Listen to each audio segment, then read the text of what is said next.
Hi, இந்த வீடியோவில் binary search algorithm பார்க்கலாம். ஸோ பைனரி சர்ச் அல்காரிதம் ஒரு ரியல் வேர்ல்டு எக்ஸாம்பிள் வச்சு சொல்கிறேன். ஸோ நான் என்கிட்ட ஒரு புக் இருக்குது 150 பேஜஸ். எனக்கு 100th பேஜ் வேணும். ஸோ நான் என்ன பண்ணுறேன், ஃபஸ்ட்டு ஓப்பன் பண்ணுறேன். ஃபஸ்ட்டு பேஜ் வந்து 100th பேஜாக செக் பண்ணுறேன், கிடையாது.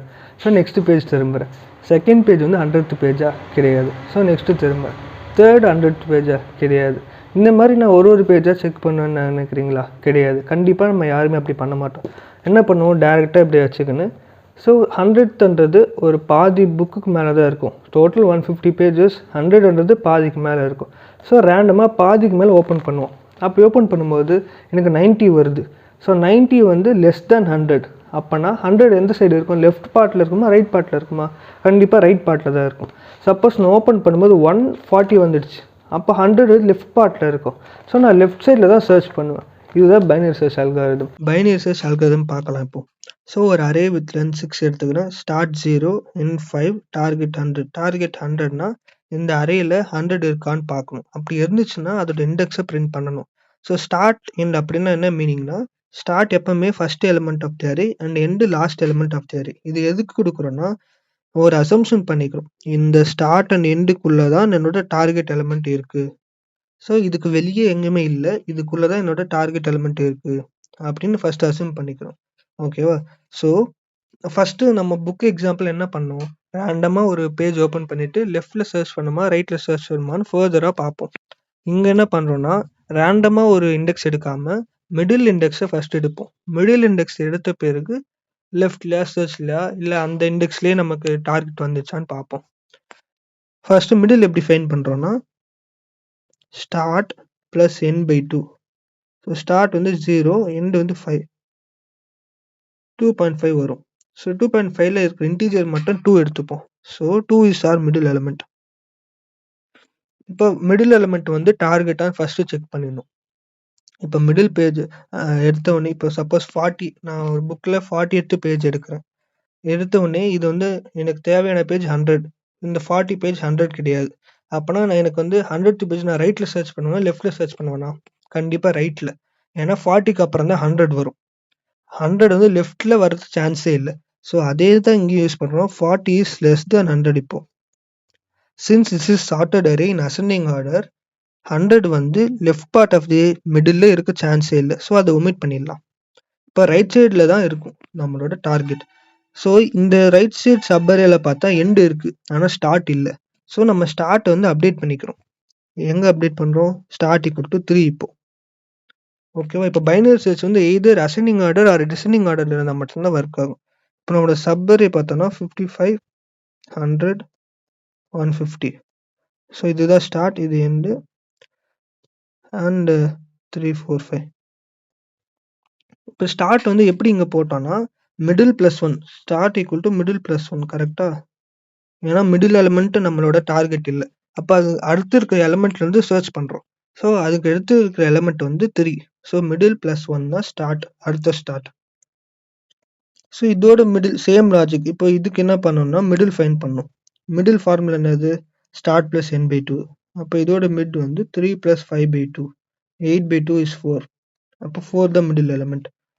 இப்போ 100 மிடில் எலிமெண்ட் வந்து 100 வந்து நம்மளோட டார்கெட்டா? ஆமாம், 100 இஸ் ஆர் டார்கெட். ஸோ நமக்கு அந்த டார்கெட் சர்ச் பண்ணி இண்டெக்ஸ் 4 வந்துருக்கு. ஸோ இதை பிரிண்ட் பண்ணிடுவோம். இப்போ இன்னொரு எக்ஸாம்பிள் பார்க்கலாம்.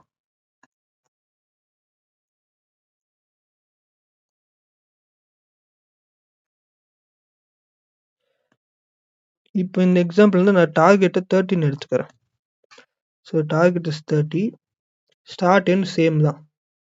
எப்பவுமே ஃபஸ்ட்டு எடுத்தோடனே ஸ்டார்ட் வந்து ஃபர்ஸ்ட் எலிமெண்ட், எண்ட் வந்து லாஸ்ட் எலிமெண்ட். இப்போது ஃபஸ்ட்டு மிடில் வந்து ஃபைன் பண்ணால் 2ன்னு வரும். ஸோ 40 இஸ் கிரேட்டர் தென் 30. இப்போ எனக்கு தேவையான நம்பர் வந்து 30. நான் புக் ஓப்பன் பண்ணோடனே 40 வந்துடுச்சு. அப்போ நான் ரைட்டில் சர்ச் பண்ணுவேன், லெஃப்ட்டில் சர்ச் பண்ணுவேன்னா? லெஃப்ட்டில் தான் சர்ச் பண்ணுவேன். ஏன்னா 30 வந்து 40க்கு முன்னாடி தான் வரும், 40க்கு அப்புறம் வர சான்ஸ் இல்லை. அப்போ நான் ரைட் சைட் பார்ட்டை நெக்லெக்ட் பண்ணிடணும், கரெக்டாக? ஸோ இப்போ நான் ரைட் சைட் பார்ட்டை நெக்லெக்ட் பண்ணிட்டா என்னோட எண்டு வந்து போயிடுச்சு. இப்போ எனக்கு புது எண்டு தேவை. ஸோ புது எண்டு தேவைன்னா நான் மிட் -1 பண்ணுவேன். ஸோ என்னோட புது எண்டு வந்து middle -1, which is 2 - 1, 1. So 20, 30 start end 0 1. So N formula என்னது மிடில் -1. ஸோ இந்த ஃபார்முலாவில் பார்த்தோன்னா ஸ்டார்ட் எப்போ அப்டேட் பண்ணுறோம், ரைட் சைட் பார்ட்டில் நம்ம சர்ச் பண்ணோம்னா ஸ்டார்ட் அப்டேட் பண்ணுவோம், லெஃப்ட் சைட் பார்ட்டில் சர்ச் பண்ணோம்னா எண்ட் அப்டேட் பண்ணுவோம். கரெக்டாக? ஸோ இப்போ நம்ம இந்த சப்பரேல அகெயின் மிடில் ஃபைண்ட் பண்ணோம். ஸோ மிடில் வந்து 0 + 1/2 0.5. ஸோ இதோட இன்டீஜர் வந்து 0. அப்போ மிடில் வந்து இங்கே தான் இருக்குது. மிடில் வந்து 20. ஸோ இப்போ 20 இஸ் ஈக்குவல் டு அவர் டார்கெட்டா? இல்லை, 20 இஸ் லெஸ் தேன் 30. ஸோ இப்போ லெஸ் தேனாக இருக்குது. லெஸ் தேனாக இருக்குன்னா நம்ம லெஃப்டில் இருக்குமா ரைட்டில் இருக்குமா? கண்டிப்பாக ரைட்டில் தான் இருக்கும். ஸோ ரைட்டுனாக்கா நம்ம ஸ்டார்ட் அப்டேட் பண்ணணும். கரெக்டாக? So start equal to middle +1. இப்போ நம்மளோட மிடில் வந்து 0. So 0 + 1 is 1. இப்போ நம்ம புது ஸ்டார்ட் வந்து 1. கரெக்டாக? ஸோ அப்போ 30. ஸோ 30 ஆல்ரெடி எண்ட் இங்கே தான் இருக்குது. இப்போ ஸ்டார்ட்டும் இங்கே தான் வந்துடுச்சு. இதோட இண்டெக்ஸ் 1. ஓகேவா? இப்போ ஸ்டார்ட் எண்டு சேம் இண்டெக்ஸில் இருக்குது. இதோட மிட் ஃபைண்ட் பண்ணாலும் சேம் இண்டெக்ஸில் வரும். ஸோ ஏன்னா மிடில் ஃபார்முலா என்னது start plus end. So 1 + 1/2 is 1. So middle இங்கே தான் இருக்குது. இப்போ மிடிலோட எலமெண்ட் வந்து 30. So 30 is equal to our target எலமெண்ட்டா? எஸ். அப்போ நம்ம இண்டெக்ஸ் 1 பிரிண்ட் பண்ணுவோம். ஓகேவா? ஸோ இந்த எல்லா கேஸுமே நம்ம பார்த்தோம்னா எலமெண்ட் இந்த அரேல இருந்துச்சுன்னா always start should be less than or equal to end. ஏன்னா ஸ்டார்ட் வந்து ஃபர்ஸ்ட்ல இருக்கணும், எண்ட் வந்து அதுக்கப்புறம் தான் இருக்கணும், இல்லை ஈக்குவல் டு எண்டாக இருக்கலாம். எண்டுக்கு அப்புறம் ஸ்டார்ட் வரவே முடியாது இல்லையா? So suppose start is greater than எண்டுன்னு ஒரு கேஸில் வரும். அது அந்த மாதிரி வந்துச்சுன்னா எலமெண்ட் வந்து இந்த அரேல இல்லைன்னு மீனிங். ஏன்னா ஸ்டார்ட் எண்டுனா நம்ம இந்த பவுண்டரிக்குள்ளே ஒரு எலமெண்ட் இருக்குன்னு சொல்கிறோம். அப்போ அந்த பவுண்டரி பிரேக் ஆயிடுச்சுன்னா அந்த எலமெண்ட்டே அந்த அரேல இல்லைன்னு மீனிங். ஸோ இதுக்கு ஒரு எக்ஸாம்பிள் பார்க்கலாம்.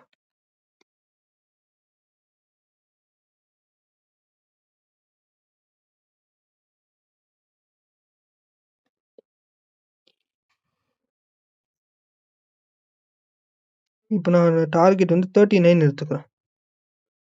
So 39 is my target. Start end same. So என்னோட மிடில் வந்து 40 வரும். 40 is greater than or less than greater than 39. அப்போ என்னோட டார்கெட் வந்து லெஃப்ட் பார்ட்டில் இருக்குமா ரைட் பார்ட்டில் இருக்குமா? கண்டிப்பாக லெஃப்ட் சைடில் தான் இருக்கும். ஸோ நான் ரைட் சைடை ஒமிட் பண்ணிடுறேன். இப்போ என்னோட எண்டு போயிடுச்சு. ஸோ புது எண்டு தரணும். ஸோ புது எண்டு தரணும்னா நான் வந்து மிட் -1 பண்ணணும். ஸோ 20, 30, 0, 1 ஸ்டார்ட் இங்கே இருக்குது. End equal to middle -1. Middle வந்து 2. So 2 - 1 is 1. ஸோ எண்ட் இங்கே வந்துடுச்சு. நெக்ஸ்ட் வந்து இப்போ நான் மிடில் ஃபைண்ட் பண்ணும். இதோட மிடில் வந்து 0 + 1/2 which is 0.5. இதோட இன்டீஜர் 0. ஸோ மிடில் இங்கே வந்துடுச்சு. இப்போ 20 இஸ் லெஸ் தேன் 39. அப்படின்னா லெஃப்டில் பார்க்கணுமா ரைட்டில் பார்க்கணுமா? கண்டிப்பாக ரைட்டில் தான். 20க்கு அப்புறம் தான் 39 வரும். ஸோ நான் என்ன பண்ணுறேன், என்னோட ஸ்டார்ட்டை தான் அப்டேட் பண்ணணும். ஸோ ஸ்டார்ட் வந்து மிடில் +1. ஸோ என்னோட மிடில் எலிமெண்ட் இப்போ பார்த்தோன்னா 0ல் இருக்குது. அப்போ 0 + 1 which is 1. எண்டு வந்து 1ல் தான் இருக்குது. அப்போ ரெண்டுமே இப்போ 1க்கு வந்துச்சு. ஸோ 30ல் தான் ஸ்டார்ட்டும் இருக்குது எண்டு இருக்குது with index 1. So middle element வந்து 30. ஏன்னா ஆல்ரெடி பார்த்தோம் middle equal to start plus n/2. 1 + 1/2 equal to 1. So இப்போ 30 எலிமெண்ட் வந்து லெஸ் தேன் 39. கரெக்டா? ஸோ இப்போ லெஸ் தேன் 39 இருந்தால் நம்ம ரைட்டில் சர்ச் பண்ணுவோமா லெஃப்டில் சர்ச் பண்ணுவோமா? கண்டிப்பாக ரைட்டில் தான் சர்ச் பண்ணணும். ஸோ இப்போ ரைட்டில் சர்ச் பண்ணோம்னா நம்ம என்ன பண்ணணும், ஸ்டார்ட் அப்டேட் பண்ணணும். Start equal to mid +1. So இப்போ start equal to mid +1. Middle என்னது 1. So 1 + 1 equal to 2. இப்போ ஸ்டார்ட் ஈக்குவல் டு 2. ஸோ 30ல் 1 இருக்குது. நெக்ஸ்ட்டு 40 இருக்குது 2. ஸோ எண்டு வந்து சேம் பிளேஸில் இருக்கும். ஸ்டார்ட் தான் இப்போ அப்டேட் பண்ணுறோம். ஸ்டார்ட் அப்டேட் பண்ணும்போது நமக்கு 2க்கு வந்துடுச்சு. ஸோ இங்கே பார்த்தோன்னா ஸ்டார்ட் வந்து எண்டை தாண்டி முன்னாடி போயிடுச்சு. So start is greater then end ஆயிடுச்சு. இந்த கண்டிஷன் வரும்போதே நம்ம சர்ச் பண்ணுறது ஸ்டாப் பண்ணிவிட்டு எலமெண்ட் இல்லைன்னு சொல்லிடலாம். ஏன்னா எப்பவுமே ஸ்டார்ட் அண்ட் எண்டுக்குள்ளே தான் ஒரு எலமெண்ட் இருக்கணும். இப்போ நம்ம ஒரு ஸ்டார்ட் 0 to 5 சொல்கிறோம், 0லேருந்து 5க்குள்ளே இருக்குன்னு சொல்லலாம். இப்போ நம்மளோட எண்டு வந்து 2 இருக்குது. ஸ்டார்ட் வந்து 2 2ன்னு இருக்குது அண்ட் n வந்து 1ன்னு இருக்குது. 2 to 1 இருக்குன்னு எப்படி சொல்லலாம்? ஒன்று 1 to 2 இருக்குன்னு சொல்லலாம், இல்லை 1 to 3 இருக்குன்னு சொல்லலாம். ஸோ எண்டை வந்து கிராஸ் பண்ணி ஸ்டார்ட் முன்னாடி போயிடுது. ஸோ அந்த கேஸ் வந்த உடனே நம்ம சர்ச் பண்ணுற ஸ்டாப் பண்ணிட்டு எலமெண்ட் நாட் ஃபவுண்ட்னு சொல்லிடலாம். மிட் வேல்யூ ஃபைண்ட் பண்ணும்போது ஒரு சின்ன ப்ராப்ளம் வர சான்சஸ் இருக்குது. எப்போனா C++ல் இதே லாஜிக்கை இம்ப்ளிமெண்ட் பண்ணும்போது சான்சஸ் வரும். ஏன்னா சியில் சைன்ட் இன்ட்டோட சைஸ் பார்த்தோன்னா -2^31 to 2^31 - 1 இந்த ரேஞ்சுக்குள்ளே தான் ஸ்டோர் பண்ண முடியும். அதுக்கு மேலே போச்சுன்னா ஓவர்ஃப்ளோ ஆகிடும். So start and end values வந்து 2^30 இருந்துச்சுன்னா அதோட சம் வந்து அதை விட 2^31 விட அதிகமாக இருக்கும். ஸோ அப்போ என்ன ஆகும், நமக்கு ஓவர்ஃப்ளோ நடக்கும். So negative value or incorrect mid value place ஆகிடும். அப்போது நமக்கு அந்த லாஜிக்கு பிரேக் ஆகிடும், ப்ராப்பராக ஒர்க் ஆகாது அந்த லாஜிக்கு. இதை சால்வ் பண்ணுறதுக்கு நம்ம வேற ஒரு ஃபார்முலா யூஸ் பண்ணுவோம் மிட் ஃபைண்ட் பண்ணுறதுக்கு. இப்போ ஃபஸ்ட்டு அந்த ஃபார்முலா பார்க்கலாம். Mid equal to start plus n - start by 2. So இந்த பை 2ன்றது ஜஸ்ட் ஃபார் n - ஸ்டார்ட் மட்டும்தான். இது எப்படி ஒர்க் ஆகுதுன்னா, ஒரு அரேவை எடுத்துக்கலாம். ஸோ 0 to 5, ஸ்டார்ட் வந்து 0, எண்ட் இஸ் 5. ஃபஸ்ட்டு ஸ்டார்ட் இப்போ n - ஸ்டார்ட் பை 2 மட்டும் பண்ணுறோம், எண்ட் இஸ் 5. ஸோ 5 - 0 பை 2 வந்து 2.5. நமக்கு மிட் வேல்யூ வந்துடுச்சு. ஸோ இப்போ கரெக்டாக வந்துடுச்சு. நான் சப்பர் எடுக்கிறேன். சப்பரி வந்து 3 to 5 கரெக்டாக. ஸோ 3 to 5ன்றப்போ n ஸ்டார்ட்னா 5 - 3, 5 - 3 பை 2 வந்து 1. ஸோ மிடில் எலிமெண்ட் 1ன்னு தெரியும், ஆனால் எந்த பொசிஷன் நமக்கு கரெக்டாக தெரியாது. அதுக்கு அதோட ஸ்டார்ட் வேல்யூ ஆட் பண்ணிக்கிறோம். ஸோ இங்கே ஸ்டார்ட் வேல்யூ வந்து 3 ஆகிடும் இல்லையா. ஸோ அப்போ 5 - 3 is 2, 2 by 2 is 1, 1 plus start which is 1 plus 3 equal to 4. அப்போ நம்மளோட மிட் வேல்யூ வந்துடுச்சு 4. ஸோ இந்த ஃபார்முலா யூஸ் பண்ணும்போது நம்மளோட இந்த சைஸ் வந்து இந்த ரேஞ்சுக்குள்ளேயே இருக்கும், அப்போது ஓவர்ஃப்ளோ ஆகாது. ஸோ இப்போ கோடில் பார்க்கலாம். ஸோ சேம் மாதிரி டார்கெட் வந்து 100. ஸோ ஸ்டார்ட் ஃபஸ்ட்டு 0ன்னு கொடுத்துறோம் and end is length of array -1 and middle is சும்மா 0ன்னு ஃபஸ்ட் அசைன் பண்ணிக்கலாம். இப்போ while start is less than or equal to end. எதுக்கு அப்படி கொடுக்குறோன்னா, ஸோ நம்ம கண்டிஷன் எப்பவுமே start should be less than equal to end. So எப்போ ஸ்டார்ட் வந்து கிரேட்டர் தென் எண்டோ அப்போவே லூப் எண்ட் ஆகிடும், ஏன்னா அங்கே எலமெண்ட் இல்லைன்னு மீனிங் கரெக்டாக. ஸோ இப்போ first start is 0 less than equal to 5. Next middle element find பண்ணுறோம், n + start by 2. So middle வந்து 2ன்னு வந்துடும். So middle is 2. First check பண்ணுறோம் அந்த மிடில் இருக்கிற எலமெண்ட் வந்து டார்கெட்டா. So if array of mid equal to target print element is found at இந்த மிடில் எலமெண்ட். ஓகேவா. ஸோ பிரேக் பண்ணிடுறோம், டார்கெட் ஃபைண்ட் பண்ணிவிட்டு அப்போயே பிரேக் பண்ணிடுறோம், இந்த வைல் லூப் விட்டு வெளியே வந்துடும். ஸோ அப்படி இல்லை, இப்போ மிடில் இஸ் 2. ஸோ 2ல் என்ன இருக்குது, 40 இருக்குது. So array of mid is less than target, 40 is less than டார்கெட்டா, கரெக்ட்.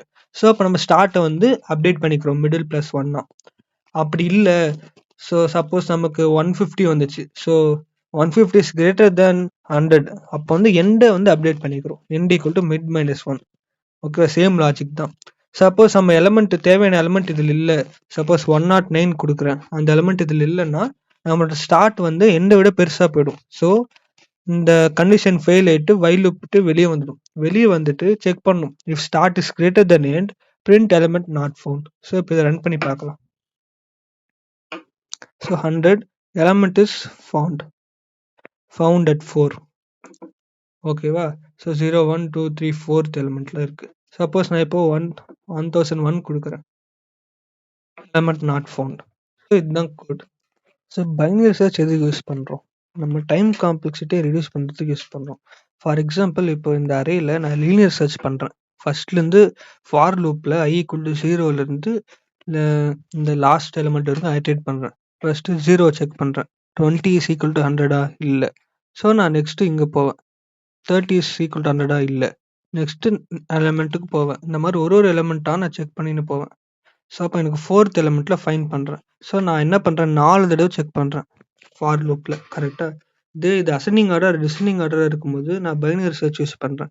அந்த சர்ச் யூஸ் பண்ணும்போது நான் எத்தனை தடவை செக் பண்ணுறேன், ஃபஸ்ட் டைம் நான் என்ன பண்ணுறேன், 40 less than or equal to 100ன்னு பார்க்குறேன், ஒரு தடவை செக் பண்ணுறேன், கரெக்டாக. ஏன்னா நான் மிடில் ஃபைண்ட் பண்ணிவிட்டு ஸோ ஃபஸ்ட்டு ஒரு தடவை செக் பண்ணுறேன், இல்லை. என்னோட சப் அரேவை இப்போ சேஞ்ச் பண்ணிட்டேன். ஸோ என்னோட ஸ்டார்ட் வந்து இங்கே இருக்கும், எண்டு வந்து 5ல் இருக்கும். இங்கே வந்து நான் மிடில் வந்து 100 செக் பண்ணுறேன். ஸோ 100 தான். செகண்ட் டைமில் என்னோட எலமெண்ட் நான் சர்ச் பண்ணி இண்டெக்ஸ் ஃபைண்ட் பண்ணிட்டேன்.